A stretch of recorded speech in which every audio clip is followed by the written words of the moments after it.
राम राम जी, राम राम, राम राम जी, राम राम।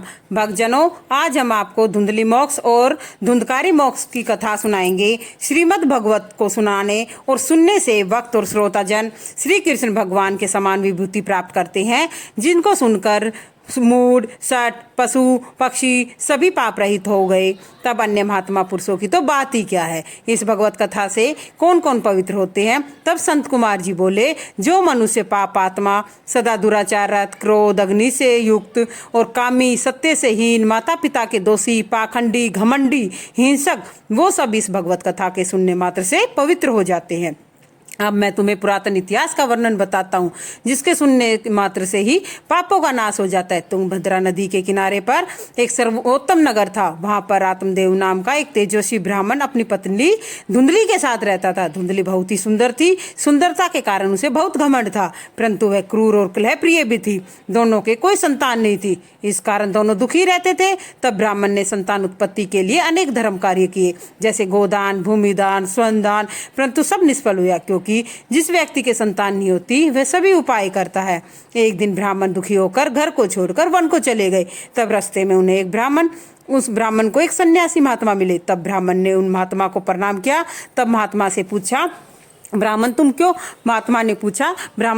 दुखी हो, मुझे बताओ। तो ब्राह्मण ने कहा, मेरे कोई संतान नहीं है, इससे आगे चलकर मेरे पूर्वजों और मुझे कौन जल दान देगा, इसलिए मैं बहुत दुखी हूँ। प्राण त्यागने के लिए आया हूँ। मेरे हाथ का दिया हुआ ब्राह्मण और देवता को भी प्रीतिपूर्वक ग्रहण नहीं करते। मैं जिस गाय को खिलाता हूँ वह बंध्या हो जाती है, जिस वृक्ष को लगाता हूँ वो फलहीन हो जाता है। मैं भाग्यहीन और संतानहीन होकर जीना नहीं चाहता। इस पर महात्मा ने दया करके कहा, ब्राह्मण तुम संतान रूपी अज्ञान को त्याग दो। तुम्हारे भाग्य में कोई संतान नहीं है। अब तो अगले 7 जन्म तक तुम्हारे भाग्य में पुत्र सुख नहीं है, इसलिए तुम पुत्र की आशा छोड़कर संन्यास धारण करो। तब ब्राह्मण बोले, प्रभु ज्ञान से कुछ नहीं होगा, अब तो मुझे जैसे बन पड़े पुत्र दान दीजिए। तब महात्मा बोले, भाग्य के लिखे को कोई नहीं मिटा सकता, और अगर फिर भी तुम पुत्र चाहते हो तो उसे तुम्हें मैं कुछ सुख प्राप्त नहीं होगा। फिर भी मैं तुम्हें एक फल देता हूँ, इससे अपनी पत्नी को खिला देना और उससे कहना कि सत्य, सोच, दया पूर्वक रहे। अतिथि को भोजन कराकर आप भोजन करें। यह नियम 1 साल तक करना पड़ेगा,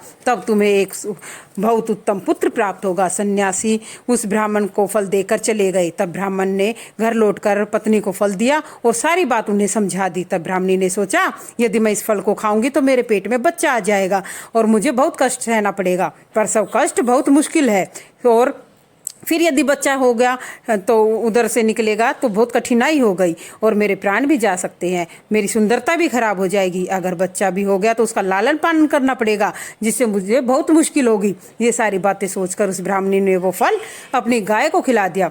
जब पति ने पूछा तो झूठ कह दिया कि हाँ, फल मैंने खा लिया। फिर एक दिन उस ब्राह्मणी की बहन मिलने आई और उससे झूठ बोलने वाली सब बातें बता दी। तो बहन ने कहा, तू चिंता मत कर, मेरे पेट में गर्भ है वो मैं तुझे दे दूंगी, तू मुझे बहुत सा धन दे देना। यह सुनकर धुंधली बहुत खुश हो गई। जब वह बहन के पुत्र हुआ तब उसको चुपके से ले आई अपने घर। उस बालक का नाम धुंधकारी रखा। कुछ काल पश्चात ब्राह्मण की गाय, जिसको ब्राह्मणी ने फल दिया था, उसको भी एक दिव्य बालक हुआ। उसका नाम गोकर्ण रखा, क्योंकि वो गाय से हुआ था। दोनों बच्चों का जाति कर्म संस्कार हुआ। कुछ समय बीतने पर दोनों युवा हो गए। तब धुंधकारी दुष्ट, हत्यारा, चोर, व्यभिचारी बना। गोकर्ण बना पंडित, विद्वान, ज्ञानी और माता पिता का भक्त बना। उस धुंधकारी ने अपने पिता की सारी संपत्ति वेश्याओं को दे दी और अपने माता पिता को पीटने लगा। पुत्र के कुकर्मों को देखकर आत्मदेव ब्राह्मण बहुत दुखी हुआ और सोचने लगा, इससे तो पहले मैं भला ही था जब मेरे पुत्र नहीं था। तब गोकर्ण ने समझाया और पिता को वैराग्य का उपदेश दिया। तब ब्राह्मण गोकर्ण की बात मानकर सब ममता त्याग कर वन को चला गया। उसके बाद धुंधकारी अपनी माता को डरा धमकाकर उससे सारा धन लेने लगा और माँ उसके अत्याचारों से दुखी होकर एक रात कुएं में गिर गई, उसकी मृत्यु हो गई।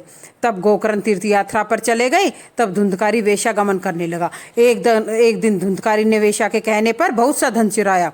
तब उन स्त्रियों ने विचार किया कि ये पकड़ा गया तो हमें भी प्राण दंड मिलेगा। तब उन वेश्याओं ने धुंधकारी को सोते हुए फांसी लगा दी और मार डाला और उसके शव को दबा दिया। धुंधकारी प्रेत बन गया, क्योंकि उसकी अकाल मृत्यु थी। कुछ समय पश्चात जब वह घर लौट कर आया उसका भाई घर लौट कर आया और अपने भाई की मृत्यु का समाचार सुना तो उसका श्राद्ध किया।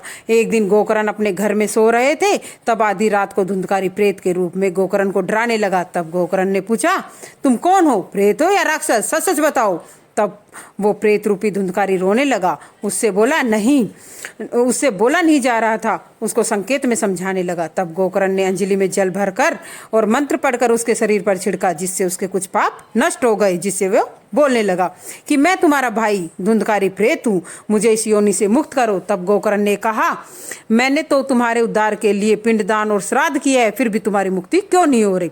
तब प्रेत बोला, भाई मेरी मुक्ति श्राद्ध करने से नहीं होगी, कोई उपाय करो। तब गोकर्ण विद्वान ब्राह्मणों के पास गए और बोले, तुम सूर्य भगवान से पूछो कि उसकी मुक्ति कैसे हो। तब गोकर्ण ने अपनी तपस्या के बल पर सूर्य भगवान से प्रार्थना की।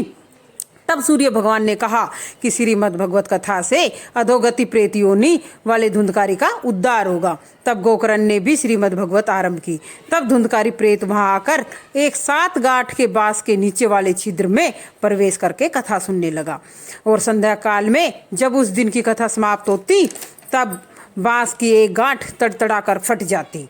इस प्रकार धुंधकारी की श्रीमद् भगवत सुनने के 7वें दिन 7 गांठों को फाड़कर मुक्ति को प्राप्त हो गया और दिव्य रूप धारण करके अपने भाई गोकर्ण को बोला, आपने मुझे इस प्रेत योनि से मुक्त कर दिया है। ये श्रीमद् भगवत कथा धन्य है, जिससे मुझ जैसे पापी प्रेत को भगवान का बैकुंठ धाम प्राप्त हुआ है। जो कोई श्रीमद् भगवत को चित्त स्थिर करके सुनते हैं, उन सबको आखिर में मोक्ष की प्राप्ति होती है। इसलिए भक्तजनों, आपसे नर्म निवेदन है कि आप भगवत कथा का स्मरण जरूर करें, जिससे हमें भी वैकुंठ धाम प्राप्त हो और मोक्ष की प्राप्ति हो। जय जय श्री राधे, जय जय श्री राधे, जय जय श्री राधे।